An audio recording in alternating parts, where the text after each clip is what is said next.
The more we meditate on what prayer is, and the wonderful power with God which it has, the more we feel constrained to ask who and what man is, that such a place in God's counsels should have been allotted to him. Sin has so degraded him that from what he is now, we can form no conception of what he was meant to be. We must turn back to God's own record of man's creation to discover there what God's purpose was, and what the capacities with which man was endowed for the fulfillment of that purpose. Man's destiny appears clearly from God's language at creation. It was to fill, to subdue, to have dominion over the earth and all in it. All the three expressions show us that man was meant, as God's representative, to hold rule here on earth. As God's viceroy, he was to fill God's place. Himself subject to God, he was to keep all else in subjection to him. It was the will of God that all that was to be done on earth should be done through him. The history of the earth was to be entirely in his hands. In accordance with such a destiny was the position he was to occupy, and the power at his disposal.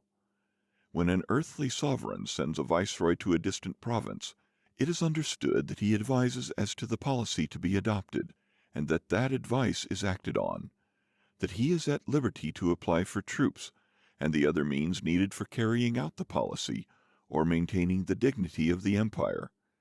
If his policy be not approved of, he is recalled to make way for someone who better understands his sovereign's desires. As long as he is trusted, his advice is carried out. As God's representative, man was to have ruled. All was to have been done under his will and rule. On his advice and at his request, heaven was to have bestowed its blessing on earth. His prayer was to have been the wonderful, though simple and most natural channel, in which the intercourse between the King in heaven and his faithful servant man, as Lord of this world, was to have been maintained. The destinies of the world were given into the power of the wishes, the will, the prayer of man. With sin, all this underwent a terrible change. Man's fall brought all creation under the curse. With redemption, the beginning was seen of a glorious restoration. No sooner had God begun in Abraham to form for himself a people from whom kings, yea, the great King, should come forth, than we see what power the prayer of God's faithful servant has to decide the destinies of those who come into contact with him.